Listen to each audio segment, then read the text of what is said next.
2 Crônicas 7, versos 14 e 15.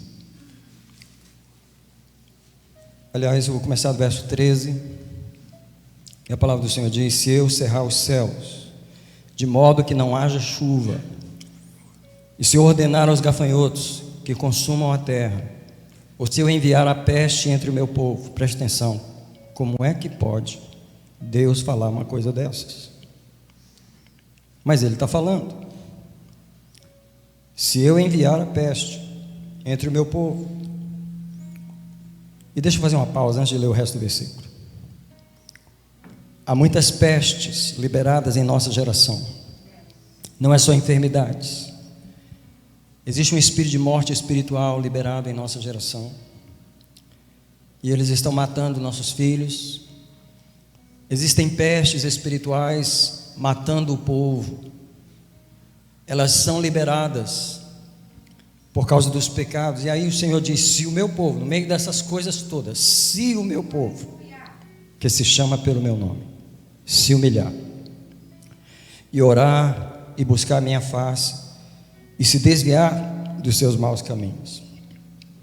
Então há uma promessa do que Deus vai fazer. Então eu ouvirei do céu, eu perdoarei os seus pecados e eu sararei a sua terra.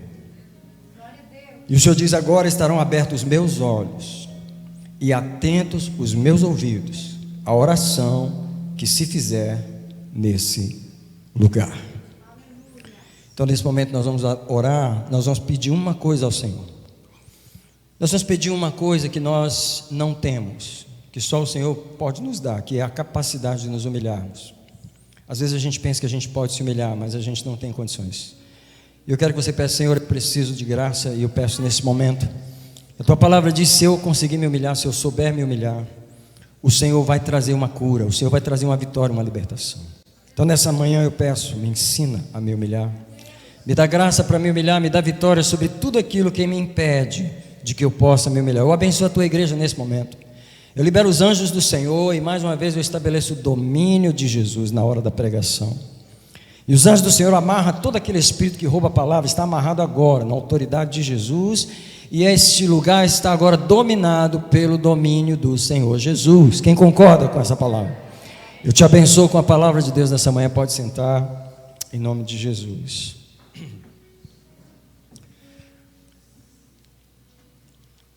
Os irmãos não têm ideia, quando eu venho para a igreja no domingo, se os irmãos observarem essa pasta de pregação, ela tem muitas folhas aqui.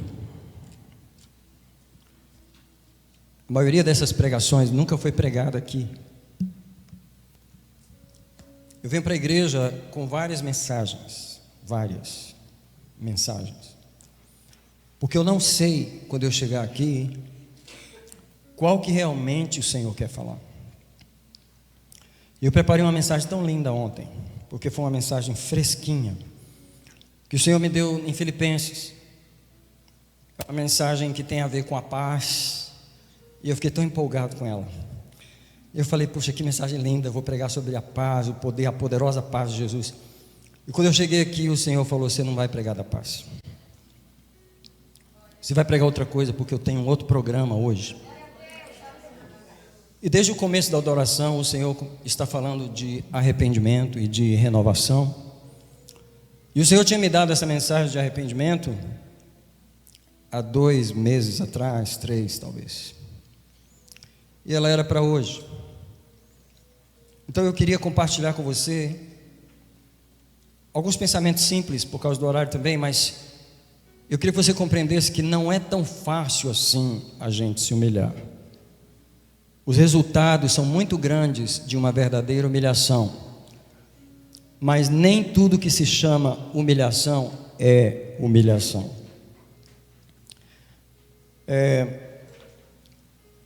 A humilhação, de acordo com esse versículo, ela é apenas uma possibilidade. É apenas uma possibilidade, não é uma garantia de que o povo realmente vai se humilhar. O texto começa dizendo: se o meu povo se humilhar. Deus, a primeira coisa que Ele reconhece é a nossa incapacidade de nós nos humilharmos. Muitas vezes Deus é obrigado a humilhar o homem, porque o homem não se humilha a si mesmo. A palavra de Deus diz que aquele que a si mesmo se humilhar será exaltado, mas aquele que a si mesmo se exaltar será humilhado. Nós não vivemos num mundo de pessoas humildes. Nós não somos tão humildes assim como nós pensamos. Hoje a gente precisa cair um pouquinho na real. A gente tem vontade de ser humilde, mas não quer dizer que a gente é. A nossa natureza, ela é muito forte, ela é muito determinada, e Deus reconhece que a humilhação é apenas uma possibilidade. Deus sabe que a humilhação só é possível quando alguns critérios são alcançados. Deus diz que Ele não espera que isso aconteça automaticamente só porque Ele escreveu na sua palavra, ou Ele requereu isso do homem. Deus sabe que o homem não está pronto para se humilhar. Essa possibilidade revela que há coisas que podem impedir o povo de Deus de se humilhar. Não é só porque somos povo de Deus que nós realmente nos humilhamos. Deus me deu um pouquinho de... Ele começou a conversar comigo sobre essa coisa de se humilhar. E existem tantas coisas atrás da verdadeira humilhação, que a humilhação é uma coisa muito poderosa. Eu quero listar as bênçãos que ele diz que existem em Mateus 13:15. Se você quiser abrir, você pode olhar, mas cheque as bênçãos, as vitórias, a cura, a restauração que existe em Mateus 13:15. Há uma cadeia de eventos que tem que acontecer para que um ser humano possa se humilhar. Não é tão rápido que um ser humano se humilha, não é tão automático. Existe uma série de coisas que tem que ir acontecendo para que ele chegue numa verdadeira humilhação. Mateus 13:15 mostra essa realidade. Ele diz: porque o coração deste povo se endureceu. A primeira dificuldade que Deus reconhece que o ser humano não consegue se humilhar é por causa do coração endurecido. E deixa eu parar um segundo para explicar por que o coração endurece. O coração do ser humano é a parte mais sensível dele, talvez o subconsciente, que vai captando as dores e as situações que estão ao redor. O coração, ele capta coisas sem palavras, ele capta só no ambiente. Você pode estar num ambiente e sentir uma opressão na atmosfera. Ninguém falou nada, ninguém fez nada com você. No entanto, o seu coração está se apertando dentro. Ele já está se endurecendo sem você saber. Ainda mais quando começam a acontecer traumas e coisas ruins, e todo mundo aqui tem muitas histórias para contar de coisas ruins que aconteceram. Tudo de ruim que aconteceu conosco. E nós superamos. O que nós esquecemos é que tudo de ruim que nós passamos endureceu o nosso coração. Você não passa uma briga, uma luta, uma coisa e sai com o coração de criança de lá. Você não sai com o coração disposto a amar todo mundo. Você não sai com o coração disposto a perdoar. Você sai com o coração desconfiado. Você sai com o coração tremendo, você sai com o coração preparado. Esse coração assim que se protege, esse é o coração endurecido. O coração endurecido é apenas, pastor, um coração que sofreu. Não tem ninguém aqui que sofreu. É lógico que todo mundo aqui sofreu muito.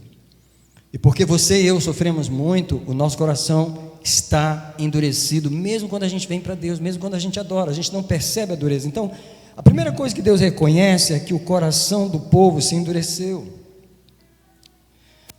E eu não vou estender, porque só aqui já dá uma mensagem, porque o Salmo 73, o salmista Asaf, ele diz que quando o meu coração doía dentro de mim, eu sentia picadas dentro dele, eu era como um animal. Eu era como um bruto e eu nada entendia, porque quando o coração sofre, quando o coração chora, ele se torna como um animal. Muitas vezes, ao Deus lidar com o ser humano, Ele lida mais com uma natureza de animal do que com um coração verdadeiramente humano. O coração verdadeiramente humano é um coração que consegue discernir Deus de longe, consegue ouvir a voz de Deus de longe, consegue abraçar e correr para Deus de longe. É o coração de um filho com um pai que não tem nenhum trauma, mas Deus não lida com corações assim. Deus está acostumado a lidar com corações duros. Nossos corações são duros. Só a primeira coisa, o coração deste povo se endureceu. Por causa disso, os ouvidos ouviram tardamente. Sua segunda reação do coração é que ele fecha os ouvidos. Quando você conversa com um filho que ele não te ouve, o problema não começou nos ouvidos dele, o problema começou no coração dele. Quando a criança endurece o coração com o pai, ela fecha os ouvidos para ele. Você pode falar, dar conselho, brigar, ameaçar e fazer o que você quiser. Ele não está nem aí. Ele não te escuta porque o coração está duro. Deus sabe que quando Ele fala conosco e o coração está duro, Ele está perdendo tempo aqui. Não ouve, não ouve. Com os ouvidos ouviram tardamente. Não é só isso. E fecharam os olhos. As três coisas mais importantes do ser humano estão aqui. As percepções principais do ser humano estão aqui. A razão de eu sempre orar na cabeça da igreja é porque na cabeça estão os sentidos mais importantes. Se Deus ganhar a tua cabeça, Ele ganhou você. Se Deus ganhar a tua cabeça, Ele ganhou teus ouvidos, Ele ganhou teus olhos. Se Deus ganhar a tua cabeça, Ele ganhou tua mente. Por isso que eu oro pela cabeça, eu coloco o sangue na cabeça, eu sempre oro na minha própria cabeça. O coração se endureceu, os ouvidos fecharam e os olhos não quiseram ver. E aí, da metade do versículo, ele começa a descrever o processo de cura. Qual é o processo de cura? Essa é a receita da cura. Para que não vejam com os olhos, nem ouçam com os ouvidos, nem entendam com o coração. Então presta atenção, o processo tem que reverter. Eles têm que ver com os olhos, de se humilhar, eles têm que conseguir ouvir com os ouvidos, eles têm que entender com o coração. A humilhação só vem depois de tudo isso. Deixa eu dar uma pausa, por favor. Porque muitos de nós está lidando com pessoas em nossas famílias que estão endurecidas. Pessoas que nós estamos tentando trazer para a igreja, trazer para o Senhor. Você chama, a pessoa não quer, ela está nesse estado. Os ouvidos não ouvem, os olhos não veem e o coração continua endurecido. E o que a palavra de Deus está dizendo é que quando a pessoa está nesse estado, o final do versículo diz: não é possível que haja cura na vida da pessoa. Não é possível que haja cura. Por quê? Para que não vejam com os olhos, nem ouçam com os ouvidos, nem entendam com o coração, aí nem se convertam. Quando é que um ser humano se converte?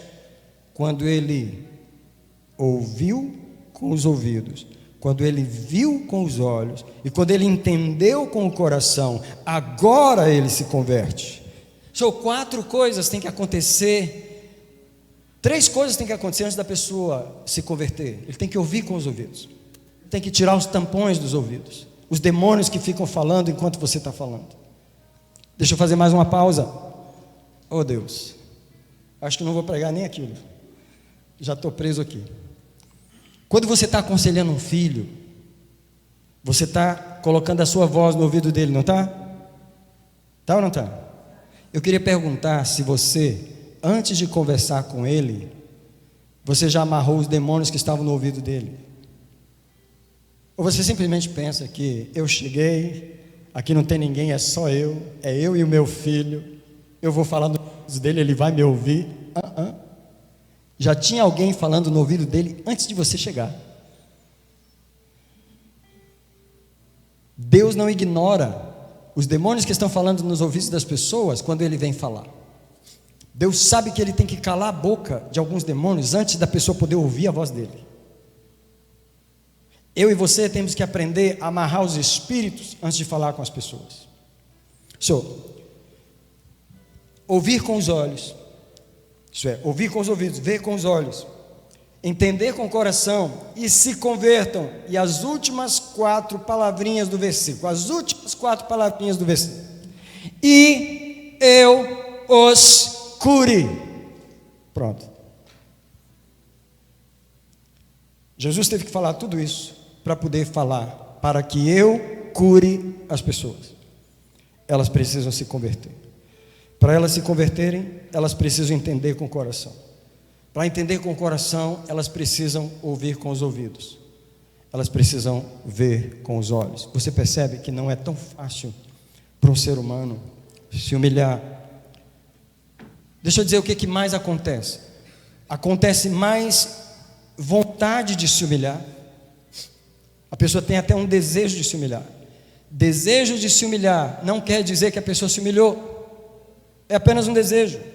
E o desejo é tão fraquinho, honestamente, que o nosso desejo de nos humilhar é tão fraquinho que nós não entendemos que nós precisamos insistir muito para que Deus nos dê a verdadeira humilhação. Deixa eu mostrar na palavra de Deus para vocês que a humilhação é um presente de Deus para o ser humano. 2 Timóteo capítulo 2, o versículo 25 e 26. A palavra de Deus diz assim: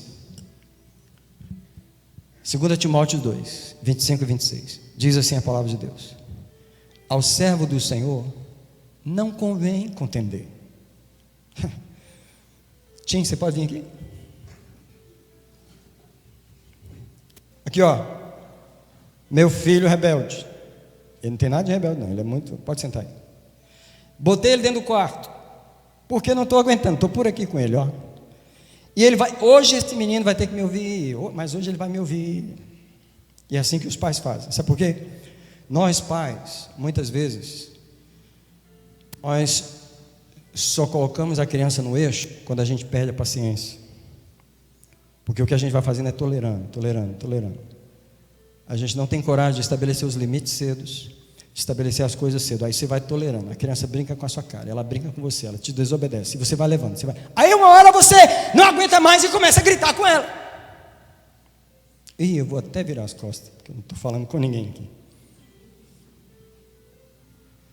Porque quando você começa a gritar com a criança, você está mostrando para ela que você já perdeu o controle, que você é uma mãe sem controle, você é um pai sem controle, que você não tem as rédeas, que quem tem as rédeas é ela. E ela tem tanto as rédeas na sua vida que ela consegue te levar a paciência. Ela te perturbou até roubar a sua paciência. Quem está no controle é a criança, não é você. Aí quando você põe a pessoa lá, você começa a brigar com ela, brigar. Mas 2 Timóteo 2, 25 diz: ao servo do Senhor não convém contender, mas ser brando para com os que resistem. Ah, meu amigo, agora você me pediu uma coisa difícil. Como é que eu sou brando com uma pessoa resistente? Como é que eu sou brando com uma pessoa desobediente? E brother, você não é nada disso, você é um grande homem de Deus. Esse é um exemplo hoje. Como é que eu sou brando com uma pessoa que toda vez que eu mando fazer uma coisa, ela fala na minha cara: não vou fazer não. E às vezes você fala isso para Deus. Deus fala: vai para tal lugar. Vou nada, Senhor. Que história é essa? Meu lugar é aqui. Faz isso. Não, Senhor, meu lugar é aqui. Sabe, Deus é lá do céu. Eu já falei com você. Deus não perde a paciência. Ele não se irrita com ninguém. É o maior pecador, é o maior rebelde, seja pastor, seja quem quer que for, a ovelha. Deus nunca deu um gritão com ele assim. Deus não perde a paciência. Ao servo do Senhor não convém contender, mas corrigir com mansidão, na esperança de que Deus lhes conceda o arrependimento.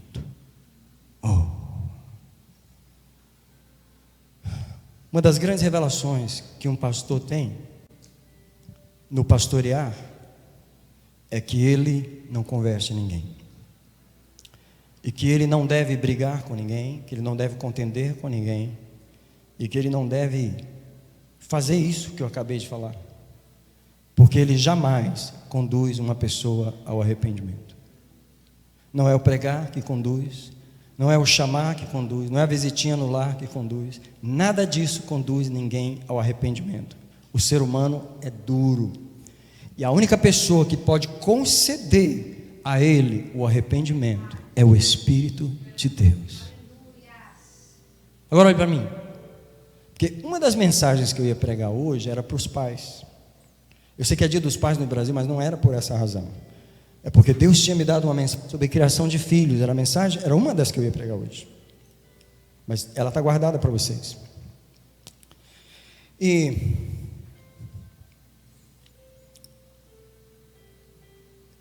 Deus, Ele está acostumado a lidar com pecadores resistentes. Então Ele vai tratando com bondade o resistente. Ele solta as cordas e deixa ele ir. Deus dá corda e Ele puxa devagarinho, Ele puxa devagarinho, Ele puxa devagarinho. Tem hora que Deus dá uns puxãozinhos assim mais forte. Ele pode fazer isso também. Mas Deus, Ele sabe que o processo do arrependimento é um processo demorado. E Ele, para não quebrar o processo, Ele age com longanimidade, com benignidade, com bondade e paciência, para que o arrependimento possa chegar. Irmãos, na hora que um ser humano verdadeiramente se humilha, meu Deus, as portas do céu se escancaram, as portas do céu se abrem. A hora que um ser humano verdadeiramente se humilha, ele não é coagido por ninguém, ele não é aconselhado por ninguém, ele não é levado por ninguém para o altar, ele vai. Ninguém chamou, ele vai. Deixa eu te dar um exemplo de uma verdadeira humilhação. Quando o filho pródigo estava no meio dos porcos, a palavra de Deus diz que, caindo em si, ele se lembrou do seu pai. E ele tomou uma decisão: voltarei para meu pai. Ele não recebeu um e-mail do pastor dele, ele não recebeu um text message da irmã que orava por ele, ele não recebeu mensagem de ninguém, ele não ouviu pregação de ninguém. Ele se arrependeu sozinho. Quando um ser humano se arrepende, ele se arrepende sozinho. Ele não se arrepende por causa do pastor, ele não se arrepende por causa da mulher, ele não se arrepende por causa dos filhos. Deixa eu te dar um exemplo de arrependimento que é sempre solitário. Quando Jacó vinha ao encontro de Esaú vinha com 400 homens, e naquela noite Jacó sabia que ele iria morrer. A palavra de Deus diz em Gênesis 32 que Jacó passou tudo que tinha. Essa palavra é sempre forte para mim. Ele fez passar tudo que tinha. Ele passou o gado, passou as mulheres, passou tudo para o outro lado do riacho, como que dizendo: o problema de Deus não é com minhas mulheres, o problema de Deus não é com o meu gado, o problema de Deus não é com a minha riqueza, o problema de Deus é comigo. E a palavra de Deus diz que, fazendo passar tudo que tinha, Jacó ficou só, do lado de cá do riacho. E nesse lugar sozinho, um anjo começa a lutar com ele. E foi ali que Jacó se arrependeu, sozinho. Quando um ser humano se arrepende, não é junto com a esposa, não é junto com o pastor. Quando ele se arrepende sozinho. Enquanto ele precisa ser bajulado pelos outros para se arrepender, eu não vejo esperança de arrependimento.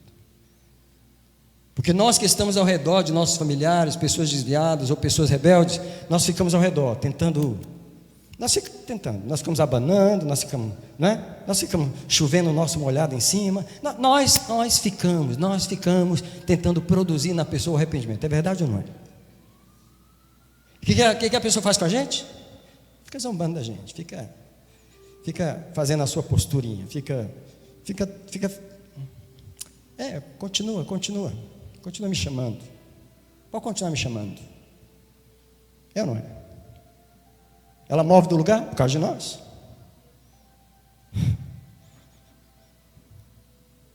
Quando ela se arrepende, alguma coisa aconteceu com ela em algum momento que ela estava sozinha, que ela teve um encontro com Deus em algum escuro da vida, sozinha, em alguma noite que ela estava debaixo da coberta, sozinha, ou em alguma esquina que ela estava virando, dirigindo seu carro sozinho, o Espírito Santo falou: é nessa esquina aqui que eu vou te pegar. em algum lugar de porcos, ora mais pachoboquinamaieta sou, porque às vezes Deus vê um filho seu nas bolotas dos porcos ali, e é ali que o Senhor chega no coração e fala assim: tu vai comer as bolotas ou tu vai voltar para mim? Tu vai continuar rebelde ou tu vai se humilhar? É sozinho que a pessoa se humilha. Ele toma a decisão no coração, sem falar para ninguém, não avisa para ninguém, não manda e-mail para ninguém, não manda texto para ninguém. Ei, eu me arrependi. Ele não fala. Ele apenas toma a decisão. E ele fala assim: domingo eu vou na igreja. Ele não avisa para a esposa, ele não avisa para o marido, ele não avisa para o pai, ele só fala no coração: domingo eu vou na igreja. Ele já sabe o que ele vai fazer. Ele vai chegar lá e vai correr para o altar e vai falar: Deus, cheguei, vim me humilhar, vim me entregar, ninguém me trouxe, ninguém me chamou, ninguém me empurrou, ninguém me forçou, eu vim. É disso que Deus está falando nesse versículo. Se o meu povo, que se chama pelo meu nome, se humilhar. Esse é um milagre. Obrigado, brother. Você é um homem de Deus, humilde e obediente. Te abençoe em nome de Jesus. Queridos, coisas que impedem um ser humano de se humilhar: endurecimento. O endurecimento são as decepções. Eles violentaram tanto a alma da pessoa que o coração não consegue se humilhar. Deixa eu te perguntar: uma pessoa que levou muita pancada na cabeça, ele está pronto para baixar a cabeça? Ele está pronto para se humilhar? Qual é uma das coisas que impede um crente de se humilhar? As pancadas que ele levou na cabeça. Quanto mais decepções, quanto mais situações difíceis, mais duro ele é para se humilhar. Segunda razão: orgulho pessoal. É uma atitude de autoafirmação, superioridade pessoal, que não permite uma pessoa se abaixar, dar o braço a torcer, se submeter, ser dominado, especialmente quando é um ser humano dominador, que você sabe que tem temperamento dominadores, e tem pessoas que têm temperamento, ele é dominador. Na hora de se humilhar, um dominador encontra uma grande batalha. Eu não me abaixo para ninguém, eu não dou o braço a torcer para ninguém, e agora eu vou me humilhar. Deixa eu te falar, Deus sabe que não é tão fácil assim para o ser humano se humilhar.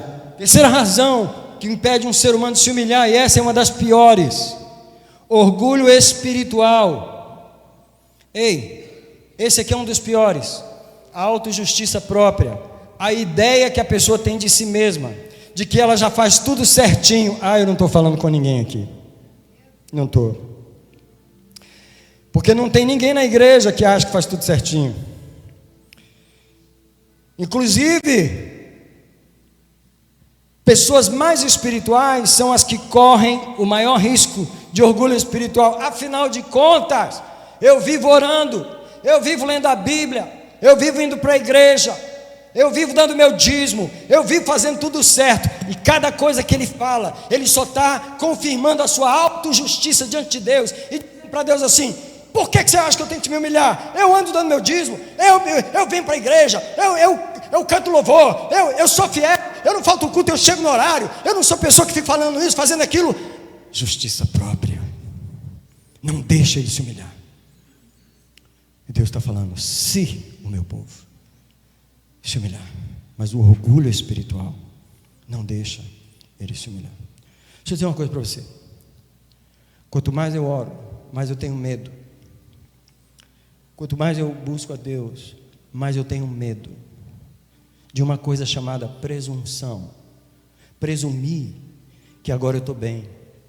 Presumir que quanto mais eu leio a Bíblia, mais espiritual me torno. Presumir que eu posso olhar para pessoas ao meu lado e pensar: isso aí não leu a Bíblia essa semana, isso aí não sabe nada do que eu sei, isso aí não falou com Jesus essa semana, eu passei essa semana falando com Jesus, isso aí deve estar no buraco, porque eu estou na glória.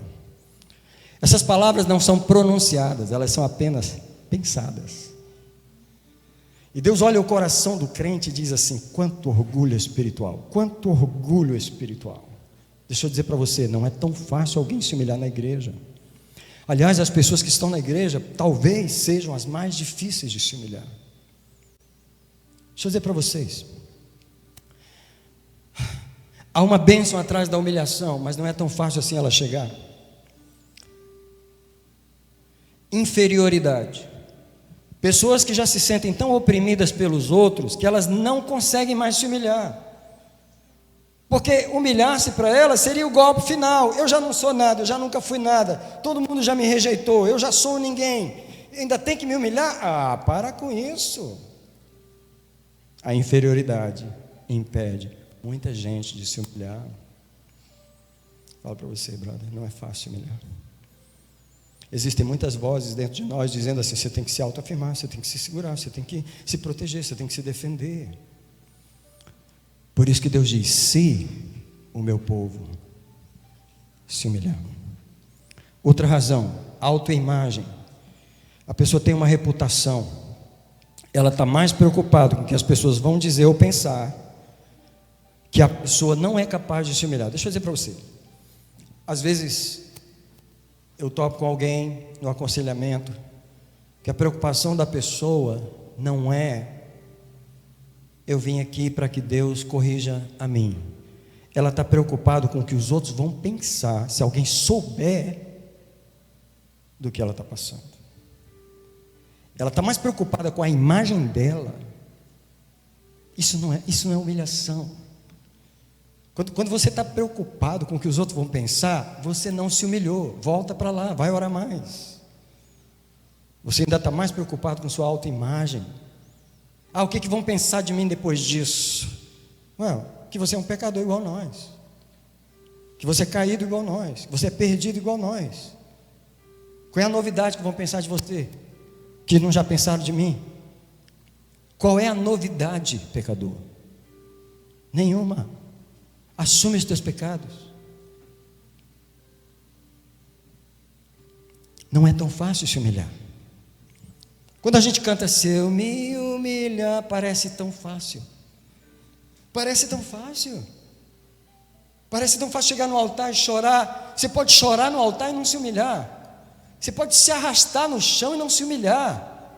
Você pode até falar na frente da igreja e no seu falar você está mostrando que não está humilhado. Misericórdia.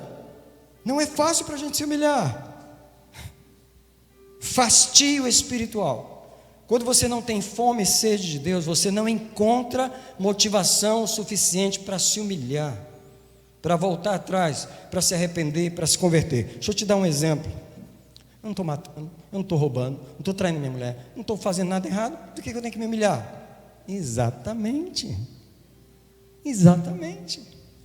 Do que você tem que se humilhar? Você virou anjo já. Eu não sei nem o que você está fazendo aqui. Você não era para estar mais aqui. Você era para estar glorificado, de asinha, voando no céu. Porque você não mata, você não rouba, você não fuma, e você não trai sua mulher. Mas a tua língua tem 3 metros. Seu coração não perdoa nem a sombra do sol que passa em você. Você sente ciúme até do vento que passou na esquina. Você tem inveja até... Só Deus conhece o teu coração, pecador. Só Deus conhece o teu coração. E você ainda está dizendo: eu não peco, eu não roubo, eu não fumo, eu não faço isso. Você botou 3 pecados na lista, e os outros 53 que estão lá, que você não vê. Quando você tem fastio espiritual, quando você não busca Deus, Ele nunca vai te mostrar as coisas que estão atrás desses 3 pecadinhos que você coloca. Agora eu vou falar uma das piores coisas, e aqui, se eu não pregar mais nada, esse ponto, eu queria que você abrisse o coração e recebesse. Eu quero falar de uma coisa que o Espírito Santo falou comigo, que eu fiquei chocado. Uma das coisas que mais impedem, pastor Egel, um cristão se humilhar, especialmente um cristão pentecostal, evangélico, é o otimismo espiritual. Otimismo espiritual. Sabe o que é otimismo espiritual? Vai dar tudo certo, pastor. Está tudo arrebentado. Mas ela está falando: vai dar tudo certo. Vai dar tudo certo. Vai dar não. mas ela está cantando: vai dar tudo certo. Não sei que engano é esse, e dizer que vai dar tudo certo. Porque sem arrependimento, sem humilhação, sem conserto, sem santificação, não vai dar nada certo. Sem perdoar, não vai dar certo. Sem parar de roubar, não vai dar certo. Mas ela está dizendo: vai dar tudo. É um otimismo espiritual enganoso, é uma mentira de Satanás no coração dos crentes. Deus está comigo, se Deus é por nós. Mas será que Deus é por você mesmo? Com certeza, Deus é por nós. Quem será contra nós? Quem será contra ti? Esse pecado que não confessa, ele será contra ti. Essa humilhação que você não tem, ela será contra ti. Pare com o otimismo religioso. Eu tenho muita tristeza de encontrar o otimismo religioso. Todo dia eu encontro o otimismo religioso. Eu me lembro de uma pessoa que visitou essa igreja. Foi a primeira vez e a única. Mas nessa única vez eu tirei um tempo para conversar com esse senhor ali atrás. Ele falou para mim: pastor, eu estou perdendo meu casamento. Eu estou perdendo meu casamento. Eu estou saindo de casa essa semana. Eu falei: amado, eu posso sentar com você e nós podemos conversar. E aí ele falou: tá bom, pastor, eu quero sim. Mas pastor, olha, eu tenho certeza da vitória. Já falou falando, eu tenho certeza da vitória. Eu falei: Jesus, como é que é? Está perdendo tudo, tem certeza da vitória? Nós nem conversamos ainda, mas tá bom. Aí durante a semana eu passei uma mensagem: amado, vamos conversar, eu estou esperando você, vem aqui no gabinete, eu preciso conversar, saber por que o seu casamento chegou nesse ponto. Pastor, olha, Deus é maior, e sabe, eu creio que meu Jesus é fiel. Sabe esses jargões que o evangélico tem? Sabe essas coisas? Eu tudo posso naquele que me fortalece. Pastor, eu já creio na vitória. Peraí, nem resolveu o problema e já crê na vitória. Peraí.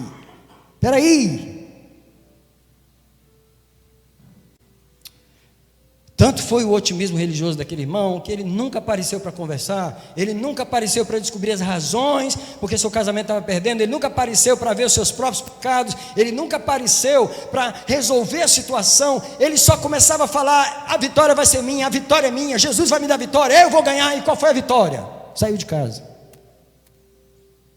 Essa foi a vitória dele. Nós precisamos nos arrepender do otimismo religioso. É um engano. Um positivismo nos cega para a realidade. Pois nós queremos ser pessoas de fé que só veem o lado positivo da situação. Escuta, eu sou uma pessoa de fé. Eu sei que tudo pode dar certo, mas existe um caminho de humilhação a ser trilhado primeiro. Existe uma real que tem que cair nela. Existe uma confissão que eu tenho que fazer. Existe uns pecados que eu tenho que ver. Existe um mau costume que eu tenho que deixar para que esse meu positivismo seja uma realidade. Eu sou uma pessoa de fé. Se eu não fosse, eu não estava pregando aqui que Jesus resolve os problemas das pessoas. Ele cura, Ele salva casamento, Ele transforma. Sim, Ele faz, mas você tem que se humilhar primeiro.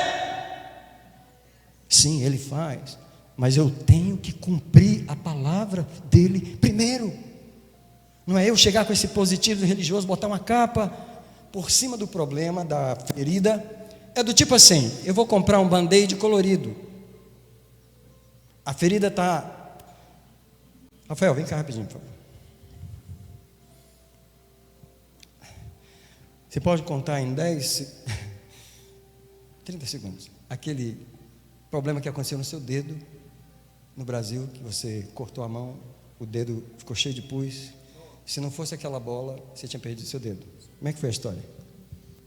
Então, eu era novo ainda e eu dei uma martelada no meu dedo e ele ficou assim, né, aquele cheio de pus, e aí passou dias e dias, aquele dedo foi crescendo e nada, porque antigamente o pessoal não levava no hospital, não, tudo sarava em casa e tudo mais, né? Então, aquele dedo ficou muito grande, parecia, não, ficado 5 vezes maior o meu dedo. E um dia eu fui jogar bola com aquele dedo e eles tinham avisado: cuidado que você vai tomar uma bolada nesse dedo, e esse dedo já está feio, né? Já tá.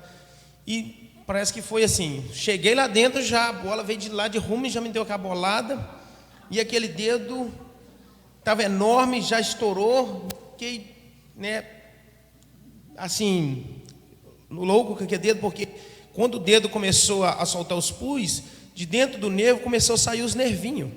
aqueles nervos. Eu puxava aqueles nervos pequenininho e aquele monte de pus, eu fiquei aterrorizado, porque meu dedo estava muito grosso, ficou cheio de pelanca, eu puxava ele assim. Eu falei, vou perder meu dedo agora. Mas, para a honra e glória do Senhor, né, Deus foi aquela bolada que, né, ajudou ali, porque eu poderia ter dado um teto, porque ele me levava no hospital e tentava, né, passar coisa em cima, pôr sabão e tudo mais, mas foi aquela bolada. Fica aqui um pouquinho, por favor. Mostra o dedo aí. Imagina que esse dedo está 5 vezes maior o tamanho dele, aquela bolona inchada, cheia de pus. O crente positivista, ele faz assim, ele compra o band-aid evangélico do triunfalismo, ele põe ao redor daquele dedão, ele coloca assim e fala, Jesus vai dar vitória, só vitória, Jesus é a minha vitória, ai está doendo, mas Jesus é a minha vitória. Gabinete? Não, que negócio de gabinete? Pastor? Tá doido falar com pastor, rapaz? Isso é coisa de quem tem coragem, não é comigo não. O pastor vai mexer na minha ferida, deixa a minha ferida aqui. Eu boto um band-aid colorido, evangélico, está escrito aqui, Cristo salva. O band-aid do triunfalismo evangélico. O pus está lá.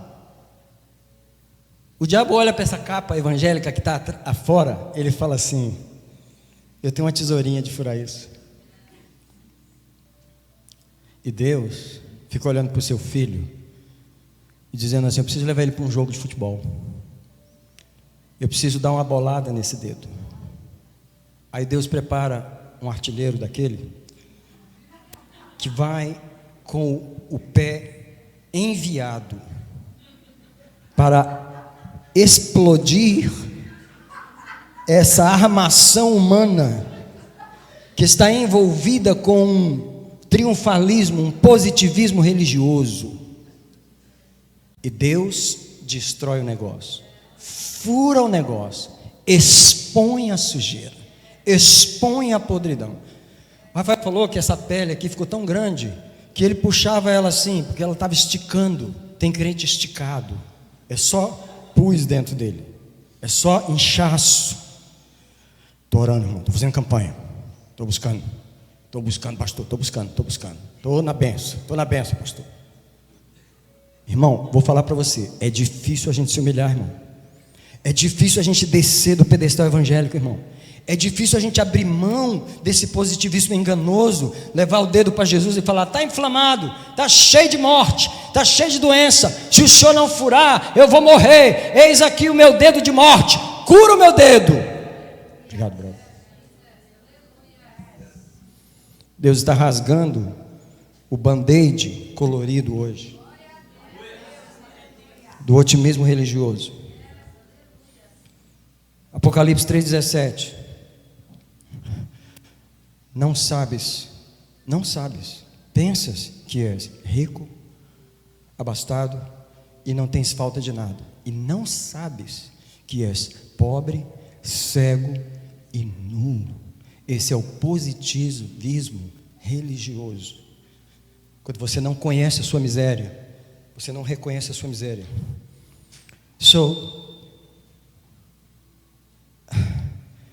Nós estamos mais prontos para trabalhar, mas não estamos prontos para nos humilhar.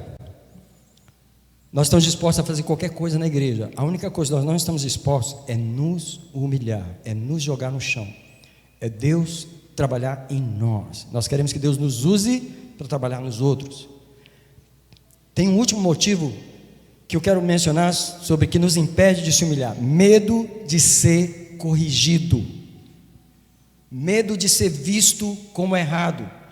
Deixa eu te explicar uma coisa. Tem pessoas, olha para mim, que são admiráveis. Por quê? Porque elas fazem questão de fazer tudo certinho. Sabe por quê? Para quê? Para não ser corrigido. O maior medo. Isso aqui não é dedicação. Isso aqui não é obediência. É medo de ser encontrado em falta e ser corrigido. Me explica essa obediência, me explica. Como é que a alma humana pode ser tão enganosa? Você faz tudo certinho por única razão: eu não quero que ninguém jamais me chame atenção. Por quê? Se eu ser chamado a atenção, eu vou morrer de vergonha. Você não está pronto para se humilhar. Você não sabe o que é se humilhar. Você faz tudo certinho só para não ser chamado a atenção. Vou até virar as costas. Agora,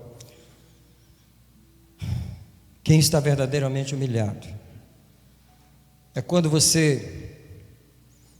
filho pródigo chegou na casa do pai, ele não passou na barbearia primeiro, ele não passou na Macy's primeiro e trocou a roupinha.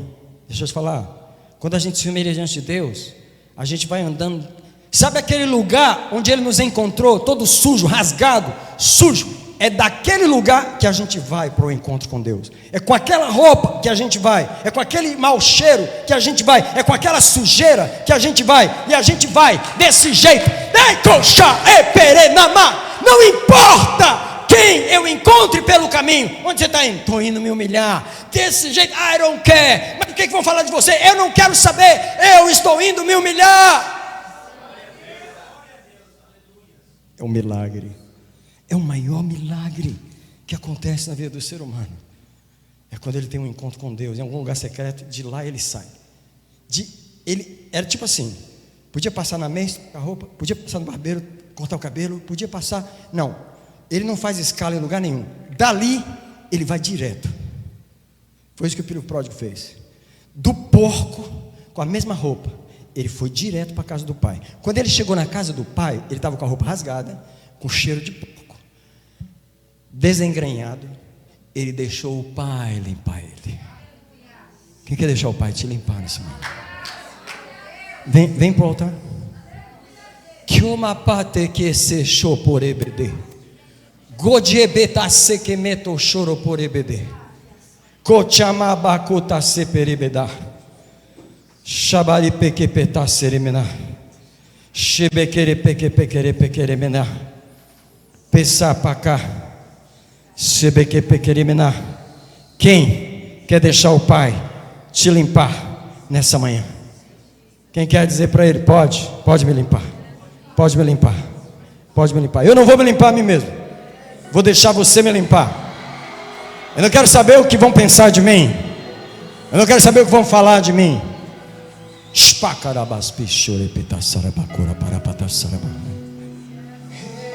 Yosha pashi pessoa pate sarabana bakara patara. Rabadebe sarabana.